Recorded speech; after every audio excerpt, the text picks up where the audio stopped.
C'est l'histoire d'un PDG milliardaire qui a choisi de se faire passer pour une personne handicapée en fauteuil roulant. Ce comportement inhabituel trouve son origine dans le décès récent de sa mère. Un jour, il se rend dans l'ancienne chambre de sa mère disparue. Submergé par l'émotion, il s'assoit dans le fauteuil roulant de celle-ci et se met à chanter. C'est à ce moment précis qu'une ravissante jeune femme apparaît derrière lui.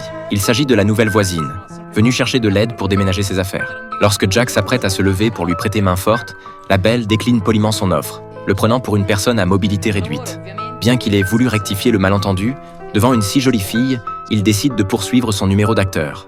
Avant de partir, Anna lui glisse gentiment que s'il rencontre des difficultés au quotidien, il peut sans problème frapper à sa porte. Jack est en réalité un riche playboy qui adore jouer différents rôles pour séduire les femmes. Peu importe leur beauté, aucune ne résiste à ce don Juan invétéré. Dès le lendemain, le voilà qui débarque chez elle. Mais au moment d'appuyer sur la sonnette, il réalise qu'il n'arrive pas à l'atteindre. Agacé, il se redresse avant de reprendre son air de chien battu quand Anna ouvre. Il lui confie se sentir très seul aujourd'hui et lui demande s'ils peuvent déjeuner ensemble. De peur de le blesser en refusant, elle accepte. Ravi que son plan fonctionne, Jack affiche un sourire satisfait. Peut-être par culpabilité ou par réel intérêt pour Anna, il envisage de lui avouer son imposture. Mais au dernier moment, il ravale ses mots et préfère lui révéler que malgré son handicap, il est milliardaire. Dubitative mais consciente du message, Anna l'invite spontanément à rencontrer sa mère le week-end suivant. Il accepte sans hésiter.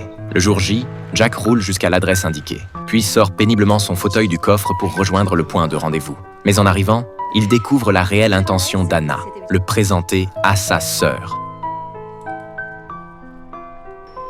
Ébloui par sa beauté, le cœur de Jack s'emballe, puis se glace d'effroi en la voyant sortir un fauteuil roulant de sa voiture. Autour de lui, les sourires en disent long. À table, les deux sont placés côte à côte. Un vieux ne peut s'empêcher de lancer un pic à Jack. Tu flashais sur une fille et on t'en présente une paralysée. Mal à l'aise, Jack apprend qu'Amy est violoniste et adore jouer au baseball. Mais perdu dans ses pensées, il n'écoute que d'une oreille.